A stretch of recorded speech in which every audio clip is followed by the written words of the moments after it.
feel like Kobe in the fourth quarter. This is the Dane Moore NBA podcast. We are brought to you by Prize Picks. Coming to you Thursday morning. It's February 12th. It's February 12th. And it's the All-Star break. After beating Portland on Wednesday night, the Wolves are 34-22 going into the break. They're currently the 5 seed by a hair, 1.5 games ahead of the 7 seed Suns, 1.5 games behind the 3 seed Denver Nuggets. And that's how you could take stock of where the Wolves are in the standings right now. We're going to kind of use this episode to take stock of where the Wolves are at with 26 games to go after the All-Star break. I've got Kyle Teige here with me on a Thursday morning to jump into it. What's up, Kyle? What's up, man? I am excited to talk about basketball, and I am also excited to not have to watch. Did you know that we basically have like no male sports coming up for the next week? Just like there's no hockey because of the Olympics. There's no basketball. Obviously, football is now done. Shout out to the Seahawks. So it's a weird time in sports. Like everyone listening to this now has to become Jace Frederick and watch golf this weekend. But at least for the Wolves' sake, as you enter the All-Star break, which technically starts, I guess, on Friday, there are a couple NBA games this Thursday night, which I remember talking to a player last year in the locker room. They hate. Like no player hates a game more on the schedule than the Thursday one before the break because it just delays your Cancun trip by a day. So I think the Wolves ended the break strongly with a couple wins in a row, and then also got to Jaden and Nas got to go off the grid a day early. Yeah. There is the Rising Stars Challenge, or is that what it's called? Explain the rules to on me. Friday. Explain them. Explain the rules to me. I can't do that, but I know we will be at Falling Knife. That will be on the TVs. Just before we get started, I want to let everybody know that tomorrow, Friday, February 13th, Britt Robson and I are going to be doing a live show at Falling Knife at 7 p.m. Happy hour at 6 o'clock. We'll be there hanging out, getting set up, talk to people there. And we'll be there after the show as well for the, again, Friday night of All-Star weekend. We'll be going on there. I think this will be a heavy, take questions from people episode. We haven't done that in a while. We'll bring an extra microphone that people can come up and ask questions while at the live show. You know, we've done many of these at Falling Knife. Haven't done one, I don't think, since before the season started. So excited to be there, hang out, kind of a way to kick off the break and then take a break. You know, kind of the last thing, at least on our end, before we kind of take a week off. We will be very light on shows next week, if any. But anyways, Falling Knife this Friday, tomorrow, February 13th at 7 p.m. Happy hour at 6 p.m. Get there at 6 if you want to make sure you lock down a seat there. If you've never come to a live show before, hopefully a Friday night makes it a little bit more possible to do that. We'd love to see as many people there as possible. Of course, it's Falling Knife Brewing Company in Northeast Minneapolis. You ready to jump into? Let's do 5 things to think about heading into the break as I think, like you said, I think this is a good time. I think with the season being 6 or 7 months long and the NBA calendar being nonstop 365 days, I always live by the credo of be where your feet are. So I think there's moments in time where you should take a deep breath and literally just okay, where are they at in the standings? Where are they at, offensive, defensive net rating? And then just when you have this week off to kind of reset, and maybe we can talk about what Finch talked about with practice and kind of getting those final miles of the marathon prepped for. So I think this is a really fun pod to just pick, okay, where the hell are we and what should we expect over these next couple of months before the playoffs? I meant to go back and look at Julius Randle's game logs and to kind of compare and contrast or remind myself of some of his other best games of the season. But off the top of your head, do you feel like that was Julius's best game of the season last night? Yeah, without a doubt. I mean, I think it was the most points he scored all season. Because I am looking at the game logs, but he had that he had a 19, 11, and 10 against the Brooklyn Nets early in November. But I mean, sometimes box scores are cool and raw stats are cool, but it's also just the eye test of watching him. And I know you asked him about this after the game, which shout out to you and journalism, because it's hard to get those guys in the locker room because they're all trying to get on private planes to get the fuck out of Minnesota to get on a vacation. But he looked and played like a guy last night that not only heard the criticism from earlier in the week, which I know you and Jace talked about ad nauseum, and Chris too, about not trying hard, but also a guy that's like, I should be going to All-Star weekend. Because he has been playing like an all-star for a team that is winning a good amount of games. And he just absolutely dominated last night and was the best player on the court for all 48 minutes. Yeah, my first thing I have down of the 5 things to think about, heading into the break is what Julius Randle are the Wolves going to get down the stretch? And, to your point about the All-Star break, I'll play the clip here of like, is it going to be the All-Star Julius Randle version that we've seen for, I mean, the majority of the games this season, certainly not like the overwhelming majority, but he was absolutely an all-star level. I think in the aggregate very much had a case to be an all-star in the Western Conference, especially with a couple of guys getting, replaced for injury purposes. I remember I asked Finch about, Julius not making the all-star game in Memphis, and he kind of hinted at Julius being frustrated, or maybe it was back then Finch was talking himself about thinking that Julius should have been an all-star. But last night was the first time where it became presented to us that Julius himself was quite frustrated by not making the all-star team, and that being a factor in sort of his frustration of late. Let's I'm going to start by playing that clip last night. I think this is it. How do you help him get on track when things aren't going well for him in particular? Just conversation, just chatting. We had a couple of good chats in the last week and all. I think that just everything that swirls around this time of the year, whether it be All-Star nominations, I know he was disappointed that he wasn't named the All-Star. I think he took this game quite personally in that regard.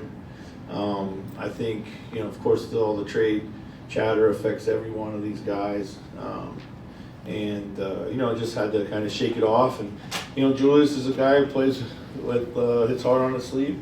And, he was, kind of not himself recently. And, we just need him. He's so important for us in so many ways. We just need him to be, come back to the pack, if you will. So,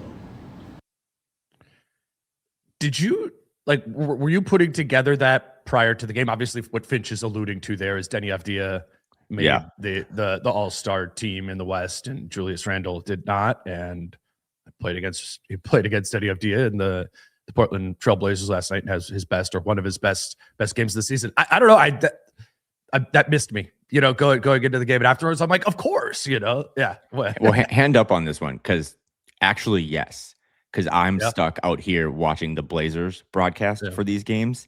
So I couldn't watch it on League Pass. I couldn't listen to the local broadcast. So I had the Blazers broadcast, and they talked about that on because they were, it's a really good duo that was calling the game for the Blazers side, but they talked about that. And they also talked about, and I didn't think about this part in the moment, that Julius's name was caught up in all the Giannis trade stuff. Like they literally mentioned Giannis Antetokounmpo trade Timberwolves stuff on the Blazers broadcast. So yeah, between just having your name kind of caught up in all that, and then also squaring up against a guy that, Deni Avdija is having a really good season. If you haven't watched a lot of Blazers games, you wouldn't know it last night from what Jaden McDaniels did to him on all sides of the court. But I would imagine Julius Randle looked across the court and was like, there's no way. Yes, you're putting up, I think Avdija has 22, 7 or 6 assists and 7 rebounds this season, but he's not on a very good team. And Julius Randle is promoting winning on the nights that him and Ant try really hard. So I do think he took it personal. I do think players, as Chris has mentioned before, once you get through the trade deadline hurdle, you can take a deep breath. You don't have to move. You don't have to fly across the country, pick up your life. But also, too, when you go against a guy that you just clearly think you're better than, you're more impactful than. I know these guys don't always love to have to participate in the All-Star weekend, but they love being All-Stars because that's the thing that goes on Basketball Reference. That's the thing that goes on your resume. And I think Julius Randle last night, financially, too, that's what plays into the incentive. So I think Julius Randle last night did take it personal. And it was cool because, again, as Finch said, not only the All-Star stuff or maybe the trade stuff, I think they just had a conversation this week based on other topics you've had on this podcast about, hey, to your question moving forward after the break, we need you to be like this on most nights and not that other version where we question, your emotions, your moodiness, and all those things. Yeah. I did ask Julius about the All-Star piece there. Just kind of played that clip here too. I feel like I should have been there, but over the course of my career, I learned to focus on the things I can control, and I can't control that. It is what it is, but I can't control how I help my team win games night in and night out. We got a great team here. We can compete at the highest level, and that's why I choose to direct my focus. Like I said, I can't really focus on the individual stuff. It is what it is, so. We'll figure it out. I guess I can use that as a little motivation and fuel for the rest of the year. Use it for a little motivation tonight? Maybe. Maybe. Good follow-up. I was like way in the back. I'm getting this in here, so it all gets in one little clip. Yeah, it's cool though, right? That's again, this whole week has felt like another year. Or just like since the trade deadline, there was the Rudy quotes, there's the Finch quotes at practice, there's Rob Dillingham playing in Chicago, there's Ayo, there's all these different things that make it feel like we've gone through another calendar year, but it's been 7 or 8 days. Hell, it's been 1 week since we recorded our trade deadline thing. So, but to answer your question, like what do you expect a week from now when they reconvene downtown in Minneapolis, get a couple practices under their belt? That's always big. Like you can see teams during this All-Star break get a clear mind, but also come back and like add some things to the rotation, to the offense, the defense, whatever. So for them to, they made a big move at the deadline to ship out Rob and to bring in another pace setter and a bucket getter in Ayo. Maybe we should talk about him later too. But for them to do what they've done the last 2 seasons, making, the Final Four in the playoffs, but to push past that gentleman's sweep, they're going to need Julius Randle to play really close to what he did last night against the Blazers team that's really bad and the first night of a back-to-back, but they need him to be that guy that can get them tough points, but also facilitate and just play downhill like a locomotive. Because when he is using his size and his physicality and his bulliness, as Britt talks about, they're just another dimension to this whole thing. I think the other guys you saw last night, that final, I think it was the dunk that Julius had. The entire bench and half of the arena came onto the court to celebrate him. And that also kind of confirmed to me. Yeah. No, not like a beef stew, but that confirmed to me too that they probably were talking pregame or at shoot around or something of Julius wanted to make a statement last night, and I thought he did. And he played so hard. That was just the 41. There's numerous times where he was on the floor, kind of right in front of us. And it was the kind of I do actually need to just sit here for 2 beats to I love that. I love the high effort version of Julius Randle on both sides of the floor, because there is the defensive element of it. There is often in those times where he's really unloading the clip of energy, he's rolling on the other side of the floor.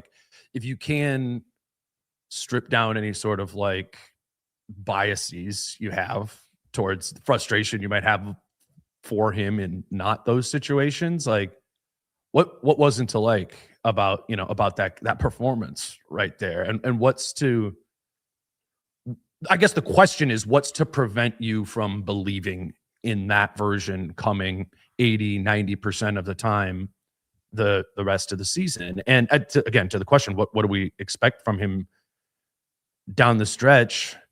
I do think a flaw not only in Julius, but this Ant as well, and pretty much everybody who plays on this team, is kind of in the back of their mind, this idea that that they do have the ability to flip the switch, as they showed last season, going 17-4, the final 21 games of the year last year. They know that in the back of their mind. They know they're a threat in the playoffs, kind of regardless of what seed they're going to ultimately get. That's not a great mentality to have, but they do have that. And I think specific to the post All-Star break portion of the season, I think we do get the switch flipped version of the Wolves. You know what I'm saying? For not just in the playoffs, but I think because the playoffs are close, because the seeding is as close as it is, I think we do get a more engaged version of this Timberwolves team.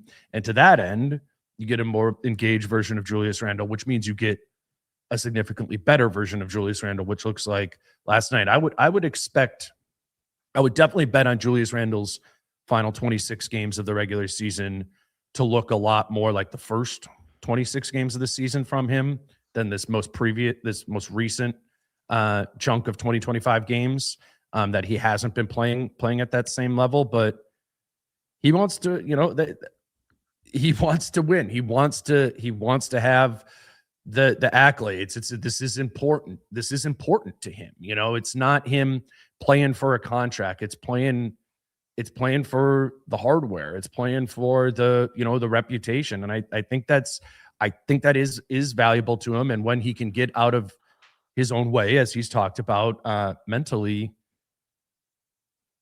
it looks a lot like last night. And when the rest of the group is playing in line with matching that energy, as I thought the majority of the group did last night, it makes you believe more. That said, like, I am gonna just kind of approach the rest of the season with a bit of a caution. For sure. Yeah, for sure. Of like, just because it's been 2 games like that, it's not gonna make me forget about the previous 10. I think this team has lost like the strong benefit of the doubt. You know what I'm saying? Yeah, for sure. But at the same time, I think we can hold that opinion while also being like, I think we get a better version of Julius Randle, Anthony Edwards, and the main players on this team who have been struggling with energy and effort. I think we get that these final 25, 20, 26 games of the season. I think one interesting stat from last night that also is something to think about moving forward. But last night, final game for the Wolves before the All-Star break, Anthony Edwards was, I think, downgraded at one point during the day to questionable with an illness. Which I think was him just softly setting the stage for maybe not doing all-star activities this weekend. I heard it was legit. Okay. From somebody, because I had the same sort of inclination at first, but yeah. I'm just saying I could also still be legit that on Saturday or Sunday night he is wearing just cool Adidas hoodie and not playing. But that's beside the point. He was questionable last night in the final game, and he just got his cardio in. He gave 14 points, but in the 2 years now that Julius Randle has been in Minnesota, last night was the most shot attempts Julius has ever had in a game that Ant played in, 24. The only other game that he had more than that was 25 earlier in January, I think, against the Rockets when Ant was out. So when Chris Finch said a couple weeks ago that Julius Randle is the most important player on the team, and I think a lot of us scoffed at that, he probably meant like he's the one guy that can give us, the souped up Kyle Anderson, like Swiss Army knife of last night. They just needed Julius to score. I think he only finished with 2 assists, but after the break, on nights that maybe Ant doesn't have it, because Ant just didn't have it last night. He didn't have the energy because maybe he was legitimately sick. That's one of those games where if Julius also brings low energy, is it a 4-point game with 4 minutes left? And we're doing this whole conversation again because they don't deserve the benefit of the doubt anymore. So I thought last night Julius Randle kind of realized what he needed to do. He needed to play physical, he needed to play fast, and he needed to score. But there's going to come games, OKC always comes to mind, where, hey, we might need you to give us, 8 rebounds and 8 assists. We don't need you to score as much because we have other opportunities with other guys. And now this Ayo thing coming off the bench, and maybe Terrence Shannon Jr., who was killing it in Iowa. Like, there's all these other options. So that is what I'm going to kind of keep my eye on, of what Julius do you get every night? We always think about that with Ant, but what Julius are you going to get every night as these games become more important? And to your point, like, Julius Randle now has kind of done everything. I mean, he's not like the Rudy Gobert, like he's won 4 Defensive Player of the Year, but he has made All-NBA. He has been to these All-Star weekends. He has gotten paid. For him, it's just the success part now. And it's like, can you help lead this team that still firmly believes in you, right? I mean, I was talking about, are they going to trade Julius Randle at the deadline? And this team clearly believes in him alongside Ant. And now it's just all about winning. And last night he brought a winning energy, which neither him and Ant, I don't think, brought earlier in the week. So a good way to end the break, gives you hope. But I'm also with you that whenever they play next against the Nets, I'm going to be skeptical that they play like that level of intensity. Today's show is brought to you by Factor. And when I'm busy and when it's cold outside like now, grocery shopping and finding time to cook is tough. And that's why in our household, we do Factor every winter, because Factor makes healthy eating easy with fully prepared meals designed by dietitians and crafted by chefs. So I eat well without the planning or the cooking. These are quality functional ingredients, including lean proteins, colorful veggies, whole food ingredients, and healthy fats. No refined sugars, no artificial sweeteners, no refined seed oils. And there's a bunch of variety. Over 100 rotating weekly meals to keep things fresh and delicious throughout the winter. Options include high protein, calorie smart, Mediterranean diet, GLP-1 support, and ready-to-eat salads. All Factor meals are always fresh, never frozen, ready in about 2 minutes with no prep and no stress. I use Factor, and I really think you should try it out too. Head to factormeals.com/DaneMoore50 off and use code DaneMoore50 off to get 50% off and free breakfast for a year. Eat like a pro this month with Factor. New subscribers only. Varies by plan. 1 free breakfast item per box for 1 year while the subscription is active. Today's show is also brought to you by Prize Picks. And for today's Prize Picks break, let's take a look at where the odds are set on the end of season awards relevant to the Wolves. Naz Reid is now the odds-on favorite to win Sixth Man of the Year. He has the best odds of any player. If you go over to Prize Picks on the teams tab, it's currently wager $10 on him to win $24 on Naz winning Sixth Man of the Year, but he is the current favorite. Rudy Gobert is currently having the third best odds to win Defensive Player of the Year. He's behind both Victor Wembanyama and Chet Holmgren. Third, but the odds are kind of long. A $10 wager on Rudy at the moment would pay out $143 if he won. And then Ant is the odds-on favorite to win Clutch Player of the Year. About even money on that. A $10 wager would win 19. Again, these odds can be found on the teams tab over at Prize Picks, a new addition through Prize Picks that allows you to do a lot more than you used to be able to do in Minnesota, including picks against the spread. You know, there's always something going on over at Prize Picks, and now a lot more you can do with those futures and point spreads on the teams tab. If you don't yet have a Prize Picks account, all you have to do is put in the promo code Dane when you sign up to receive $50 in lineups when you play your first $5 lineup. That's prizepicks.com or the Prize Picks app using promo code Dane. What are you thinking about Ayo Dosunmu going into the break? That I would pay him now. I don't know. I was... The Chicago Bulls are like the Eastern Conference Sacramento Kings to me. Like, they just don't have like any blue chip guys. So I've never really watched their games. So I didn't really probably ever watch Ayo play other than against Minnesota. So these first 2 games, you guys talked about how bad the Hawks defense was. I didn't think the Blazers were that much better last night, but 2 really bad games or 2 really bad opponents. But he kind of just gives them everything they need. Like, it's so clear, Jace pointed this out, how much they needed another guy that injects pace into the game. This is the team that said they wanted to play fast and be in transition, and we were all like, yeah, okay. Have you seen who's on your roster? And then they've really done it, right? They've really climbed from where they were bottom 5, bottom 6 last season. He just gets out there and he plays so hard, and he's so fearless. I mean, he's kind of got the Chicago thing in his blood, but he also... And this is what's cool to me. He seems like a great kid. You talk to people, and he is a great kid, but he's like a connector. I don't know how within 6 days he's already become like Rudy Gobert's best friend, but like he seems to like look for Rudy at times, which is not something we're used to with other players on this team. So I've just been blown away. I was going to ask you if you had like any parameters of what an extension looks like, because again, you can't make a deal like that and then lose Ayo in the summer. I would imagine this organization is well prepared to pay him, but just kind of curious watching him last night. He's 26 years old. You know, Jaden, Naz, Ant are all kind of 24, 25, 26 in that range. It was the first time, as silly as it sounds, where I was like, oh, maybe this is like another smaller core piece of what they're trying to build on this timeline, because he gives them obviously the Nikhil factor, but he just gives them a lot of what they always miss. A guy that plays hard, can go both ways, and can get a bucket on his own, and can dribble. And like, those are things I've always wanted on this team. Right.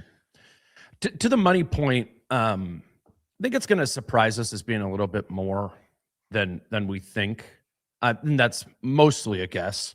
The market is just functions differently right now with these different salary cap parameters that are in the league right now with aprons and everything. And just this what comes with that from just a kind of simplistic standpoint is like teams are not adding players via cap space anymore, right? Like this is the way you pay a player like over $20 million is to have them on your team currently, right? Mhm. I think about like Brandon Ingram when he went to Toronto, and there's like, all right, he signed like a $40 million a year, over $40 million a year contract with them without even playing.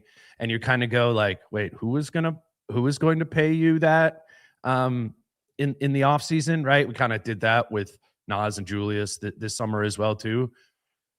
But it's kind of just seeming like these things are just pre-negotiated and not really, you can't really use the direct thing of like Brooklyn has $47 million in cap space. Which player are they going to get?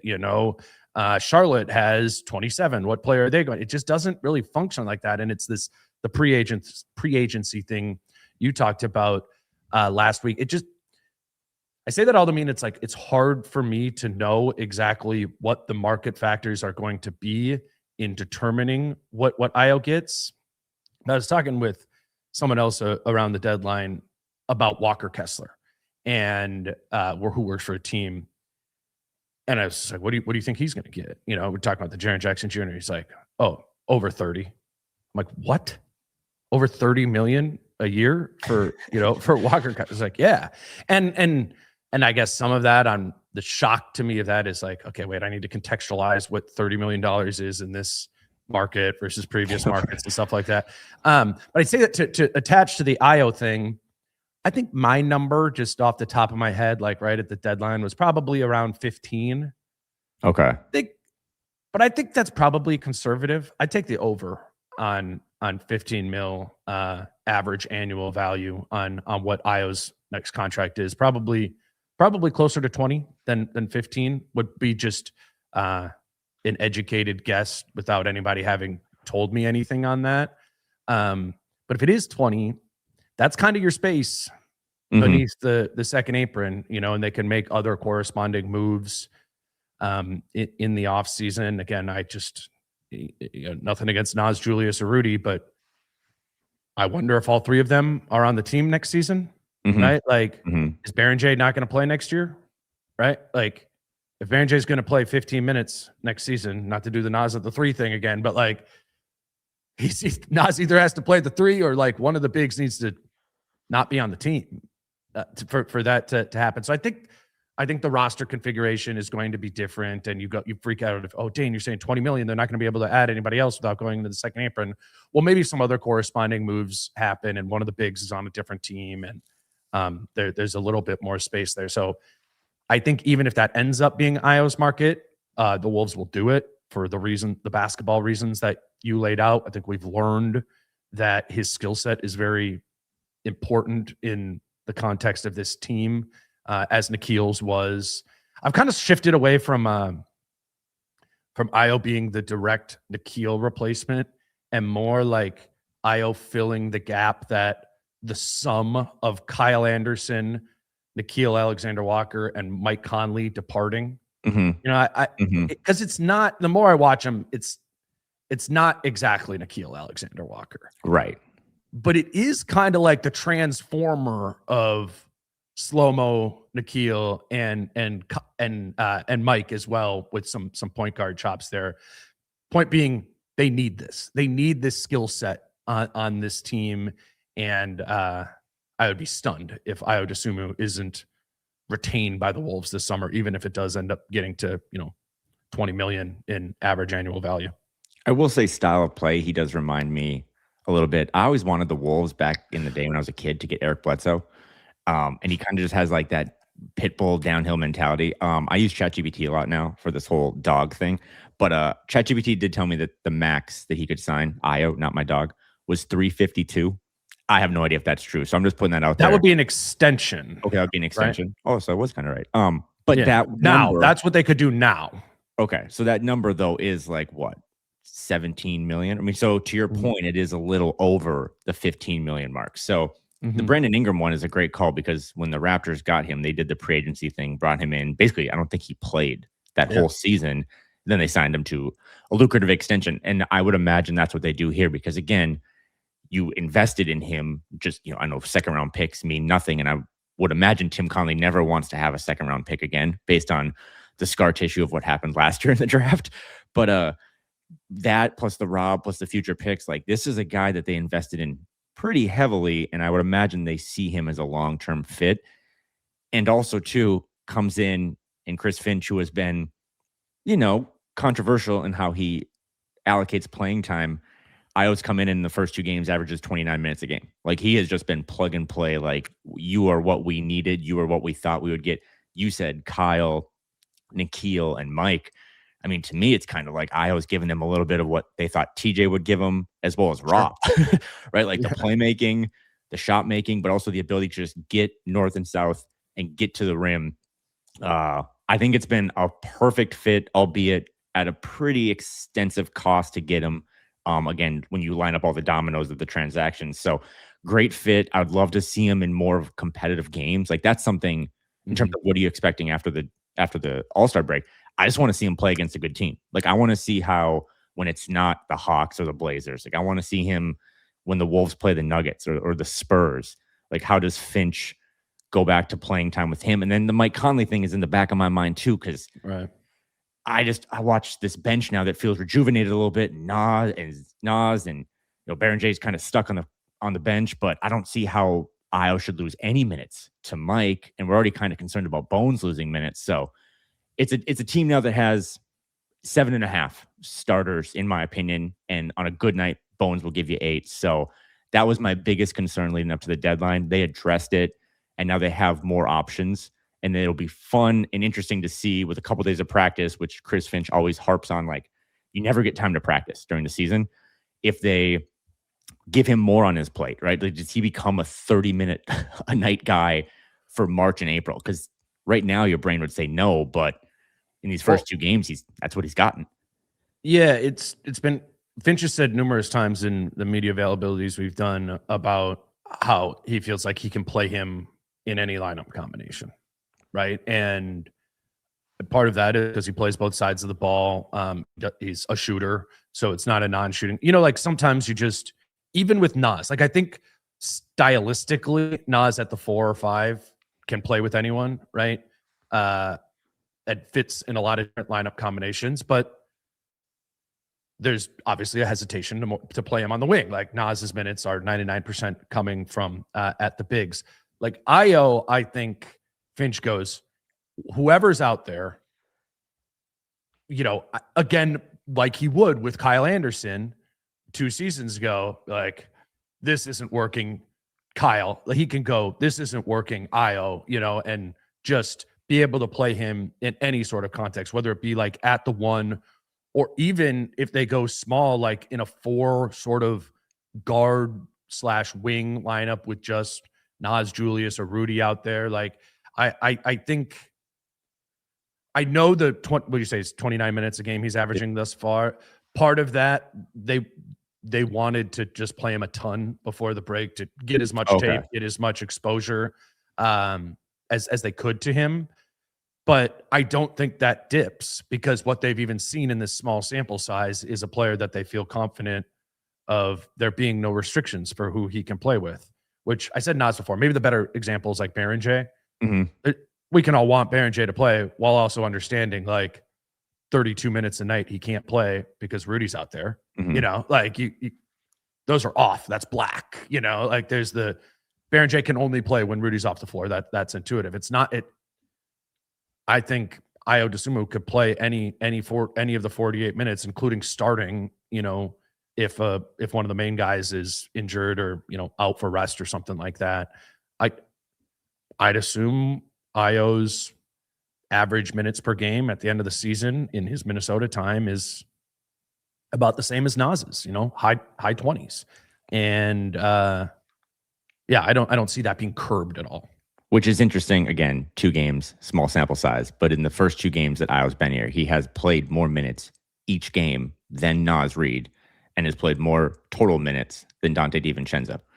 And we were all looking at, Thursday morning of the trade deadline a week ago, like, okay, they just need to add one more guy to the bench. and they made that move. And now it's on. I mean, you can tell Chris Finch, to what you just said, thinks so highly of him that, I mean, would it be? Do you want to make a dinner bet that between the All-Star break and the rest of the regular season, I'll just like Ayo will play more minutes than Naz Reid? I might need 2 to 1 on that, like 2 dinners to 1, but I mean, No, I guess the fact that that's a conversation or like a fun bit to put into your brain is my pause telling. is because I think Naz should be playing more.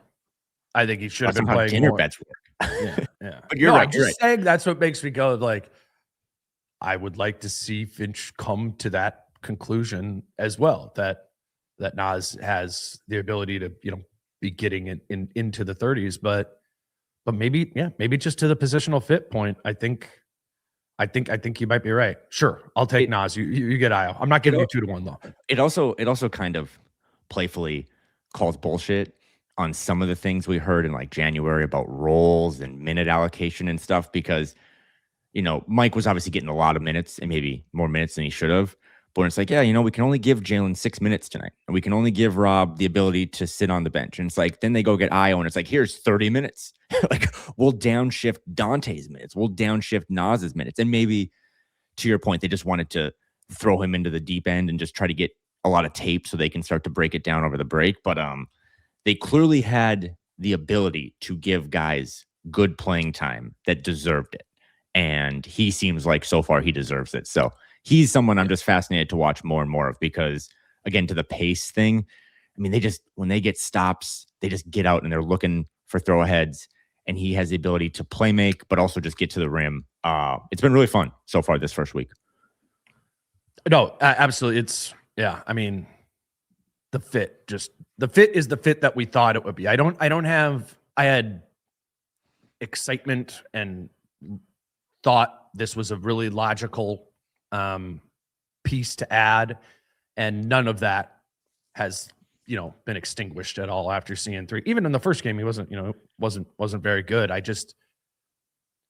It's a type of player, like Chris was saying earlier this week, that you can see playing in the playoffs, and I can see him playing on this team in the playoffs a lot. Like, I wish one of us like disagreed here. Like, what's the case against it? You know what I'm saying? Like, what's the case for being like, nah, maybe it needs to settle down into like 22 minutes a night. Like, I don't know. I don't see what that argument is.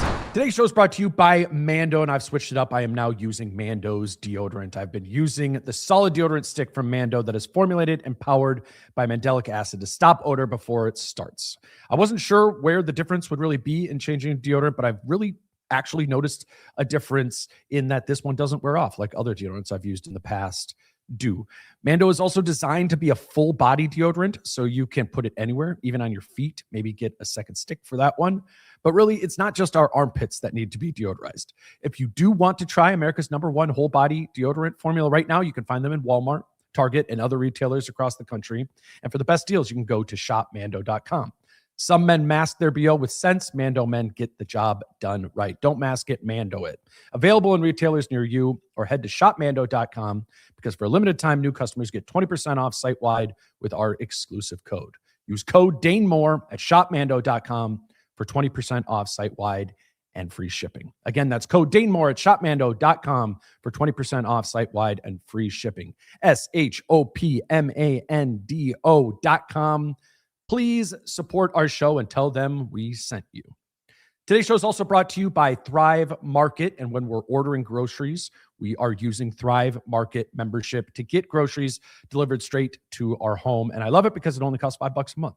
Thrive Market is a membership-based grocery service where you can shop from wherever you are, simply by hopping on their app, and the membership breaks down to just $5 a month, giving members access to weekly sales, personalized shopping, and peace of mind knowing there's no junk in any of the products they carry. Instead of paying fees on every grocery delivery order, you pay once for the year and benefit from it every time you shop. And there's no trade-off for good tasting food. The membership gives me access to brands and flavors I've never seen in my local store, but I've discovered a lot of things I like that I hadn't tried before. There's peace of mind in the shopping. You're paying a small monthly fee to offload the stress, research, and decision fatigue of eating healthy, and you can try it risk-free. I pay $5 a month, so I don't have to think about sketchy ingredients every time I shop. And there's no hidden fees. I could spend way more on delivery fees or just pay $5 a month for a Thrive Market membership. I'm using this. I think you should try it out too. If you're ready to make some healthy swaps and become a member, join Thrive Market with my link, thrivemarket.com/DaneMoore for 30% off your first order plus a free $60 gift. And I'm with you on the Nas stuff, but I guess when we're trying to think of, okay, if he were to get 29 minutes a game, Ayo, the rest of the season, who is that eventually going to cut into the 240-minute pie? And I guess one thing I would just kind of put a pin in is like maybe Dante.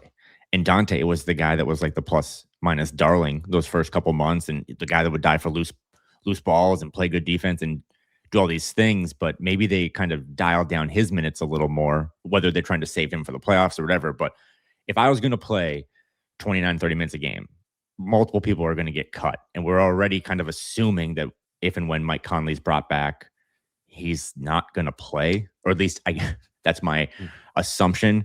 And then with Bones, who I think is that's correct.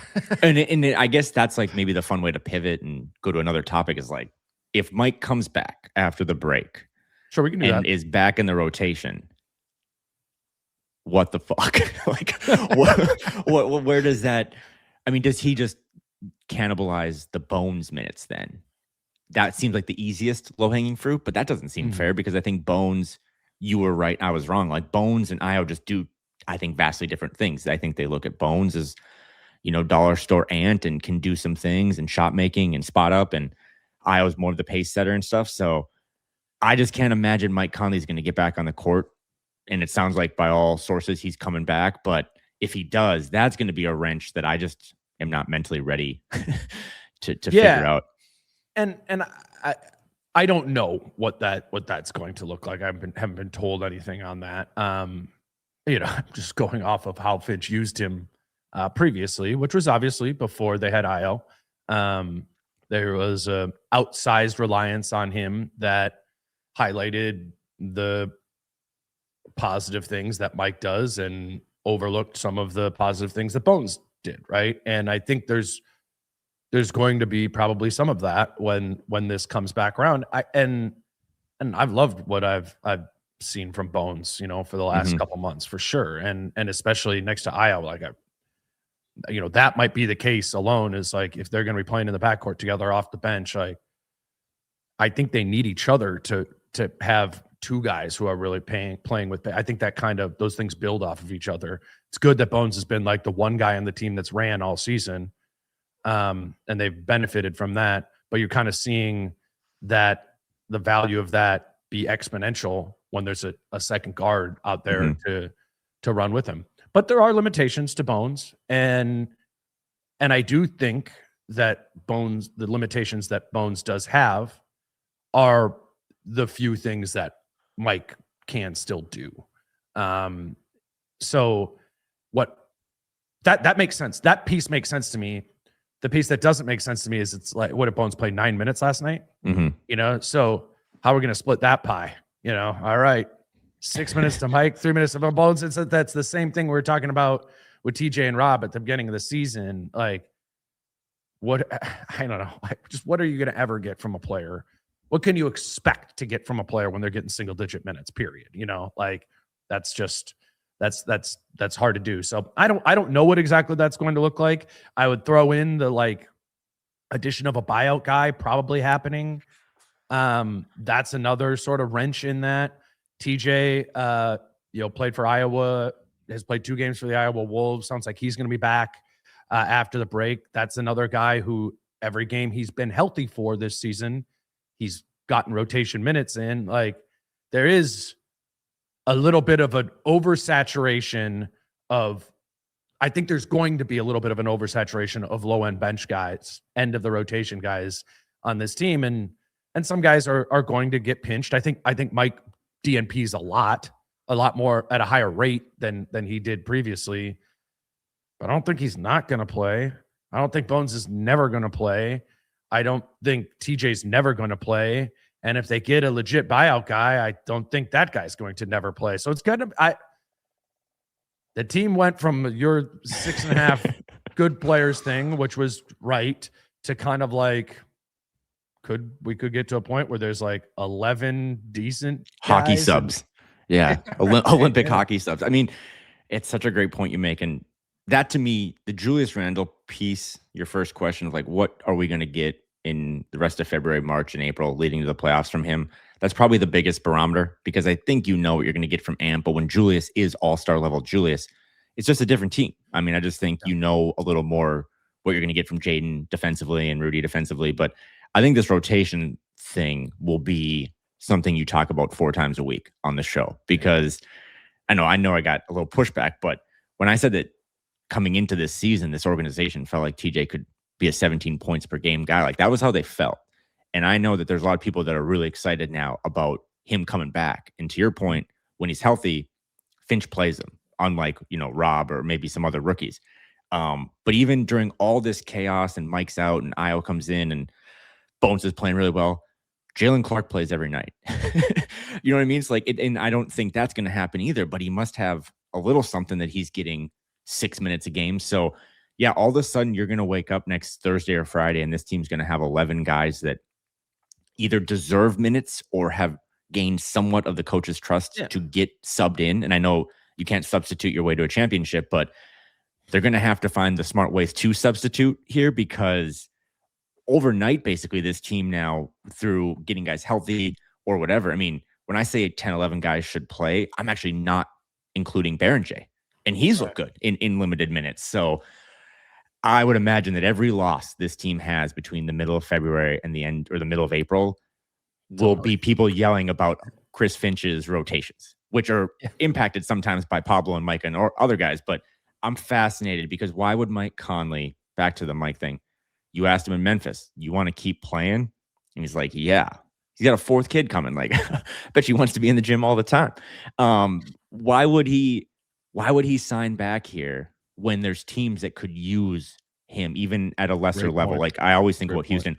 Why would he sign back here to wave a towel? Like if he signs back here and they did all the creative... answer to that could be on a personal level, like his family's here, his kids are in school here, like and I was joking, but like if he does sign here because of the family aspect, that's really cool. But if he doesn't play, that does neuter his ability to like, I don't know, play again next year. Teams are gonna be like, well, dude, you didn't really get any minutes and we didn't see you on tape for the last 2 months of the year, the last 3 months of the year. So I don't know. I think it's a tell that if he does come back, to your point, he will get minutes and maybe it'll be 18 minutes a game once or twice a week, right? Like the DNPs have to be more in the box score for him, but that is a wrinkle that Bones is playing well. I was playing well. TJ looks fully healthy again. He's going fast up and down the court, never using his right hand, but using that left hand really well. So they're going to have a lot of pieces to plug and play, and it's going to be imperative that Chris Finch finds a way to manage the big guys' minutes, right? Because you probably don't want Amp playing 38, 39 minutes a game in March, but also finding guys that can get a rhythm. And yeah, it's going to be fascinating. The minutes thing is going to be fascinating. Yeah. I just remembered that when TJ and Julius were out there together at the beginning of the season, just the all left-handed, everything on the left side of the floor. Like just and I'm giving a shit, never. You can watch the TJ highlights from that Iowa game, and he looks like himself, and it's great, and he just knows how to get into the paint.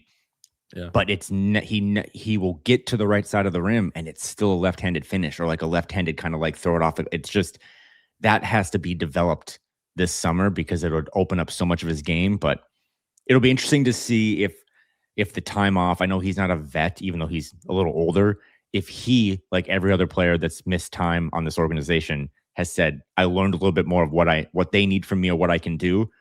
When he's healthy and back in the mix, I'm curious to see, because it wasn't a good start to the season, right? Like he massively, if you were to say what was one of the biggest disappointments this year, it would be him from what they expected of him, from what he's given them. So he's got a new, lease on life, and it'll be curious to see after the break if he's in the mix and what he gives them. Yeah.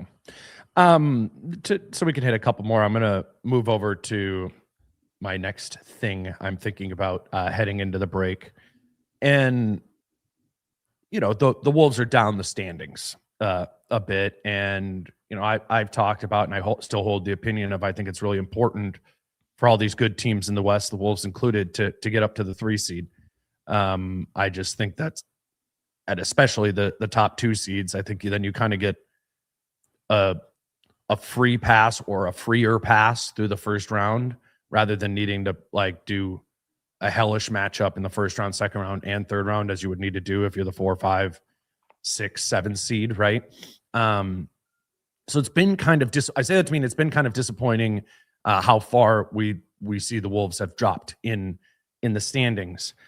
But what I'm thinking about is the fact that they're 5th on offensive rating as of today and 8th on defensive rating. You know, it's the top 10 on both sides of the ball. You know how many teams are top 10 on both sides of the ball this season? 3. 6. Oh, Boston. okay. Boston, but I got to follow up on that. Boston's 2nd on offense, 10th on defense. OKC's 4th on offense, 1st on defense. Minnesota's 5th on offense, 8th on defense. Houston is 6th on offense, 4th on defense. San Antonio is 7th on offense, 3rd on defense. Detroit is 10th on offense, 2nd on defense. So if you cut out Detroit, who's 10th on offense, if you cut out Boston, who's 10th on defense, you do only have 4 teams who are top 8 on both sides of the ball. And the That's Wolves crazy. being one of them, right? Like I'm saying that juxtaposed against the standings of there's only 4 teams. There's only 4 teams who are doing it. It's they're all in the West. OKC, Minnesota, Houston, and San Antonio are the only 4 teams for the season who have been top 8 on both sides of the ball. So it has me. I don't know. Like I don't need those numbers. Shouldn't be the thing I'm considering when evaluating this team more than what I'm watching every single night. But we know historically that like there's statistical indicators are true and real, and that historically speaking, there's real power in being top 10 on both sides of the ball, let alone, top 8 on both sides like the Wolves are. So for the lack of energy and effort, for as chaotic as this season has been, like the overall numbers of what they score per possession and what they allow per possession is really good. And that's held true for the entirety of the season, and frankly at like a near elite level. So I'm thinking about that. I'm just adding that to my cocktail of like what I think of this team, rather than just falling into my lack of belief that the energy will be consistent, rather than falling into my lack of belief in like the offense's isocentric nature and how that'll work in the playoffs. Like I feel like I can have serious question marks with this team. That's deserved, but props for where they're at right now from an efficiency standpoint is also just as warranted. And that's probably why, all bias aside, they didn't fire their head coach before the Super Bowl. You know what I mean? Because I was just blown away by that whole situation. I know you've already talked about it, but just like the Rudy comments about energy, and then the coach should hold people accountable, and then how Chris Finch followed up the next day. And I'm always reminded, like at least once or twice a year, about like what it's like talking about this team online versus what it's like talking about this team offline. Because then I just wanted to say this to you quick, like when Jim, Pete, and Allen had the whole, show Chris Finch some respect or whatever. Yep. My dad was like, "Why did they say that?" And it's like, "Oh, Dad, you're not online. Like you have no idea what's going on." So yeah, good point. It's just fascinating. And I'm not even trying to say what my stance is. This is a really good basketball team by all the metrics. But a team that also, anyone that has complaints about late game execution or the energy level against bad teams, or anything, that's all valid, right? Like all the criticism, I think, of this coaching staff and these players is extremely valid, more than ever. But when you play the long game, this is why a lot of us, despite having the access to the trade machine and all these cool tools, and I would not be a good GM because I would have made so many impulsive things. I don't know. I got a dog. Like that was TBD. Like you got to play the long game. And I think even when we were demanding, or the fan base or whatever was demanding, like you need a trade, you need a change, they waited until almost the last minute and then made a really smart, calculated move for the short term and the long term if they can sign Ayo to an extension. So yeah, all the metrics say that there's 4, 5, 6 good teams that have a chance to win a title. Denver's not in what you just listed, but I think come playoff time, they have the best player in the league. And that will be, because they're not playing very well right now if you watch Denver with Jokic, but if they can get healthy and get Aaron Gordon back, I think they're a team that doesn't have to be top 10 in offense and defensive rating to still be in the mix. And then maybe the Knicks, right? Like the Knicks made some fun deadline moves too. So there's about, when you factor those in, like 7 or 8 teams, I think they have a real chance to win a title, but most of them are in the West. And that goes back to like, what do you expect after the break? There's a team that's, currently in 5th place in the Western Conference standings, but they're a game and a half back of the 3 seed. I think this team has to get home court advantage. I think this team has to try to move up the rankings and position themselves in a way that maybe they play San Antonio in the 2nd round or whatever. I know I'm getting way ahead of myself, but try to avoid that OKC thing until the last possible moment. So you can't really get away anymore with low energy and calling each other out and stuff. Like, you got to bring it every night. And that's why the Julius conversation should have led the pod, and it did, because if he brings it every night, a recharged Ant can bring it every night. And now you have some of these more fun bench options and pieces and depth. When this team has depth, they're really dangerous. That was like their strength, I thought, last year, and now they have it again. So I'm glad you bring up the offensive, defensive net rating stuff, because that's like a where are we right now? Be where your feet are moment. And this team, despite all the noise online, if you live in a small town in North Dakota and you only read the newspaper, you're like, oh, this is a really good basketball team. And that's what my dad thinks. And I mean, again, it's a number in the aggregate. Over the last 2 weeks, the Wolves are 18th on defense. Like they're not consistently playing like the 8th best defensive team in the league, and they're not consistently playing like the 5th best offensive team in the league. But they go both ways with that. The number 1 offense in the league over the last 2 weeks too. So there's obviously volatility to all stats, but in now a fairly substantial sample size of 56 games, top 8 on both sides of the ball, I think is nothing to brush over. You got another thing you're thinking about going into the break? Yeah, I'm just curious to see, like, Rudy Gobert. I don't know. You made that one little kind of offhand comment, not any other thing than just next year when the payroll gets bigger and they have this Baron J kid in the mix. Like, what does it look like with Rudy as he continues to age, but still be productive? But just, I think he's another piece.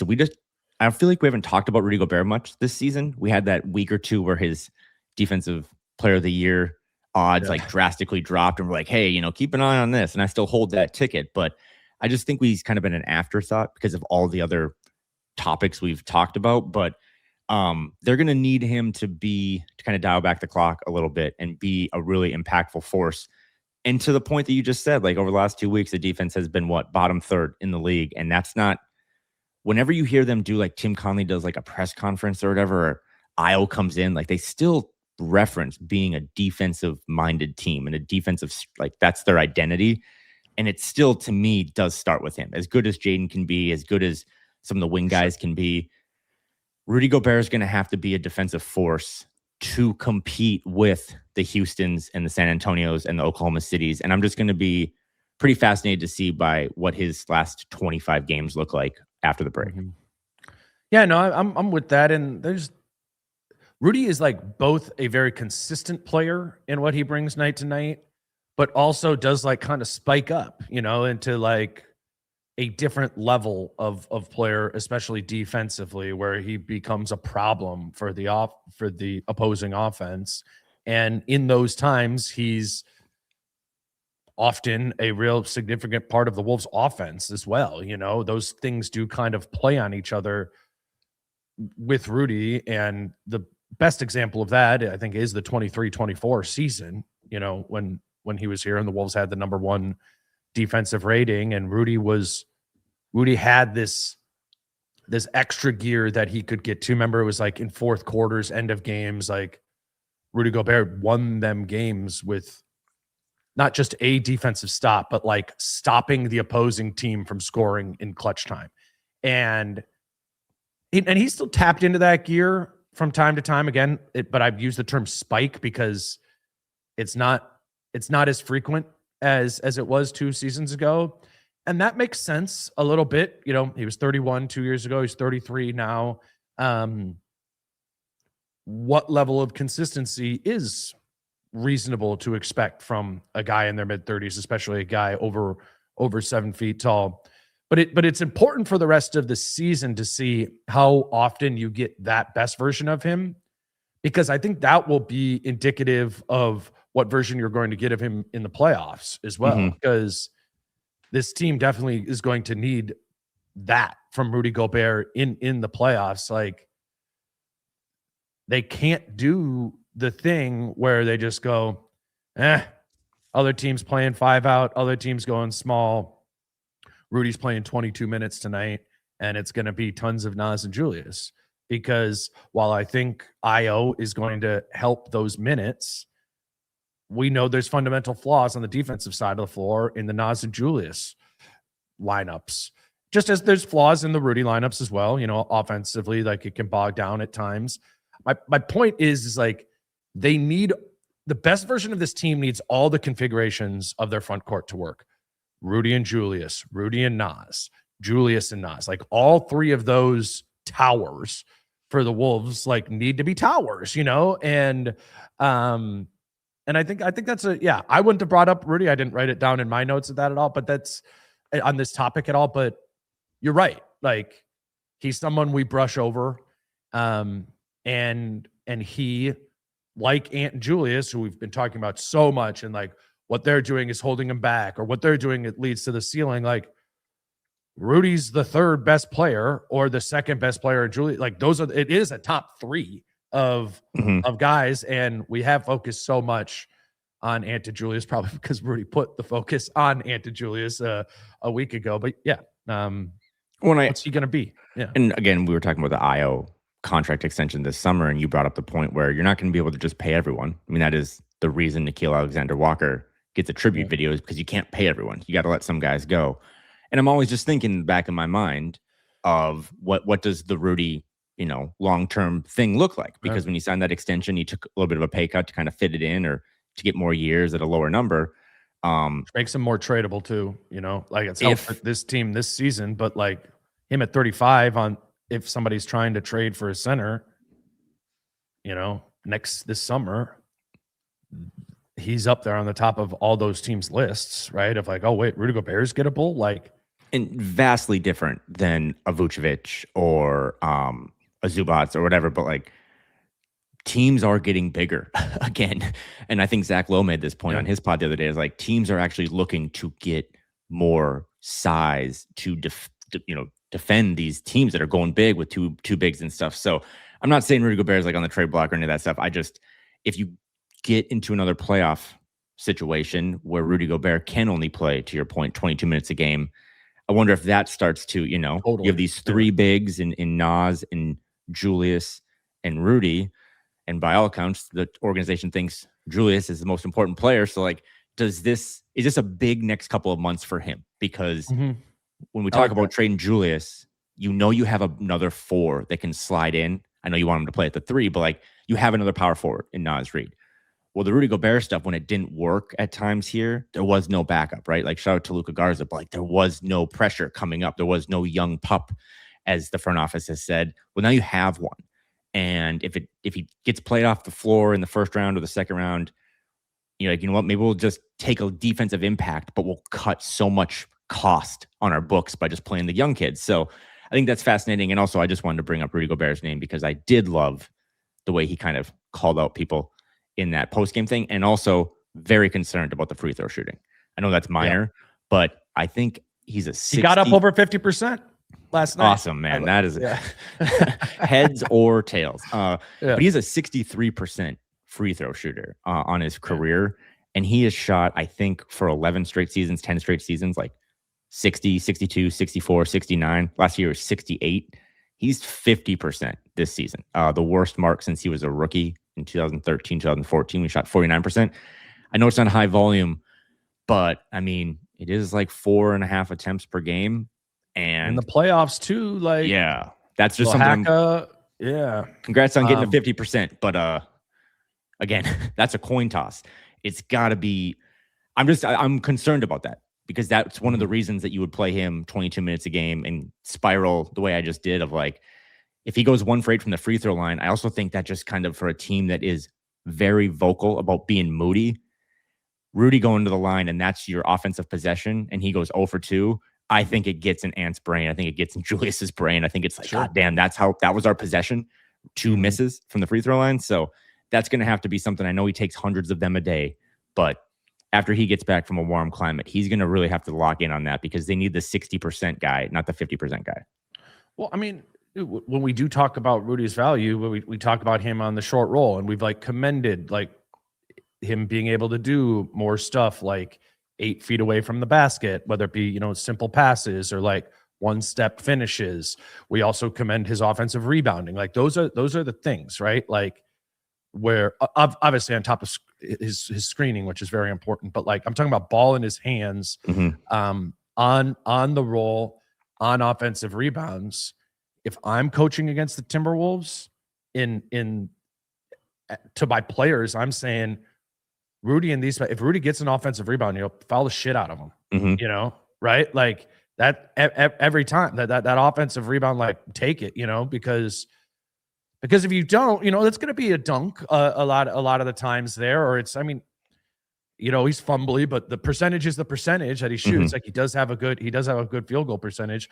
I think the free throw thing is obviously a problem in and of itself because you're shooting 50% from the free throw line over the course of the season. Like how many points has he left on the table this year?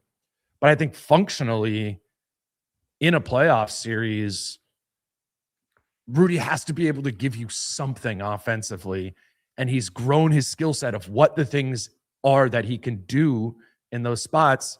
But really, like if you're the opposition, you could kind of, if he's making 50% of his free throws, you can just get rid of that with a foul, you know, and have the sort of cascading impact of that, of the frustration of Ant. Is he throwing it to pocket? Like if they put 2 on him, is Ant, after Rudy went 0 for 2 at the line, what is Ant doing on that next possession? Is he throwing it to him in the pocket again? Or is he trying to sprint dribble around, you know? And obviously Ant could do stuff, but that's a lot more energy, you know, to drag it out wide there. And now I got to switch. And now I'm attacking. Like Rudy's screening is so important for Ant and Julius to create them advantages when somebody's guarding them in a way that they don't have a strong advantage. But if I'm the defense, leave Rudy. Leave Rudy, you know, even though he's got the little Euro finish, he's got the short roll passing, but yeah, the lack of free throw shooting kind of tarnishes a lot of that. That was a good one to bring up. I like. Well, because we just think about to close in on that, like playing him off the court, like the whole Terrence Mann narrative back in the day is like because you go 5 out and like you play him off the court because defensively he cannot match up with a bunch of shooters or whatever, which I think has been proven false. Well, yeah. Oh, okay. Yeah. No, I'm just saying like that's, but I've never really thought about it until I started looking at his free throw percentage of like, you can play him off the court offensively because every time he touches the ball, you just, to your point, hack the shot of him and waste a possession with, you know, 0.5 points per possession because he's shooting so poorly from the free throw line. So that is a big, or at least what feels like 0.5 points per possession. Like it, I mean, 50% is a point per possession. It's not that bad, but like, that's why people do the hacka thing to throw off your rhythm. You know, it's not a math strategy. That's a psychology strategy, right? You know, it's because, if we just follow DeAndre Jordan for 4 straight possessions here, Paul George isn't getting a touch, you know, or whatever. Like that's what it is. And you said the Ant thing right away. Like that's actually the biggest factor. Like is when Rudy's bad, do his teammates lose belief in him? Yes. Oh, you're not asking me. I'm saying there's been plenty of times they lost belief in him when he was shooting 68% right at the free throw line. Like it is another when thing. When you say, and it so far has led to productivity, but when you say like, hey, when players aren't performing well, they should get benched, and then you go shoot 50% from the free throw line. Fair. You know, just saying, eye emoji. But that's another thing too. Again, there's so many. I'm curious to see after the break what Dante looks like, the minutes thing, Dante, Bones, Ayo, maybe Mike, TJ. Like now they have just this big surplus of kind of 2s and 3s on the team. I think the Jaden stuff has been real all season. I'd be curious to see what he does in these final couple months. And then to put a bow on it on my end, just when does Ant flip the switch, right? Like when does he start sniffing around? Like if we make a run and we string together 8 wins in 10 games, like can I find a first NBA, you know, all NBA spot? Or when can I get us into that top 2 or 3? And they're pretty far behind the Spurs, but like, you know, I don't think he's going to win MVP, but could he go on a run here to set himself up where, again, people are talking about Anthony Edwards in the A block of any TV show come late March, early April. So it's not that he's been playing poorly, but I hope the break for him recharges him a little bit, because at the end of the day, he is the most important player on this team, and they will go as far as he can take them. Absolutely. No, it's a good point. Like, he gets that A block treatment. He got that A block treatment a lot more 2 years ago, and that's because the Wolves had the #1 defense and were the one seed in the West a lot. Like, it is just what sort of happens historically. Like, you can be a really good player, but if you're a really good player on a 7th seed, it is a different thing. And I think those things motivate Ant. You know, they motivate most players. But there does need to be, just that killer instinct from him to have. I mean, they might need a couple of 10-game stretches that are like 8-2, 7-3 the rest of the way to get up, you know, to the 3 seed there. And I think it's completely reasonable for us to think that that's not out of the realm of possibilities from this team to do. It's, I mean, last season as the example, 17-4 down the stretch. I know it was an easy schedule or whatever, but we've seen this group go on runs. Like I said, I'm skeptical of it given how the course of this season has been, but it's not wrong to believe that Anthony Edwards could just have a awesome post All-Star break of the season, and all of his stats are up, his efficiency is up across the board, and the Wolves are winning, having one of the best records in the league for the final 26 games of the season. Right? Like, Ant's the only one who can really pull that lever, and he needs help to do it too. But like, he unlocks the ceiling, and he's been great this season. But we've known there's been varying degrees of his greatness, and if it's I don't know, put the toe thing behind him, this illness, whatever, like, come back recharged and ready to kill. You know, that they need that from him for sure. I think that 3 seed now has to be what we talk about. Like, that has to be the goal. You got to get home court in the first round. I think you want to position yourself. I don't think they're scared of the Thunder by any means, but Thunder are also really good. And that McCain trade, it should have been vetoed. Like, I can't believe, we just get to add him. It should be a strategy. Should try to get home court in a second round as well. And a lot of it's going to fall on his shoulders. So it's going to be really exciting, right? Like, I know, shout out to Falling Knife. You're doing a fun live show there tomorrow with Britt, and everyone should go. But after that, take a couple of days off, the players, the fans, the podcasters. But you always forget that after the break, anytime you take time off from the gym, it really ramps up when you get back into it, and it's going to ramp up. And there's a lot of question marks, I think, facing this team. But there's also a lot of potential of Denver's not playing that well right now. Houston probably needed a break. The Suns kind of just float between 6 and 7. But they play really hard. So there's still a lot of room to go in the standings. And we'll see if they take it seriously or not. They play the least amount of tanking teams the rest of the season. I believe that's a real stat. Like, they don't play a lot of bad teams, which might be a good thing. That's true. Like Kyle said, next episode will be a live show at Falling Knife on Friday night. Again, we'd love you to come out to that. No, for many of you, that's not possible. Not living in Minnesota or whatever it might be. But that episode will come out probably Saturday morning or something like that. And that'll kind of be our last episode until, I think we'll maybe do something like right before the Wolves come back. But I am going to, at least take off the beginning of next week and recharge myself. And we'll be back ready to go for the final post All-Star break portion of the season and the playoffs as well. Still a lot of season left.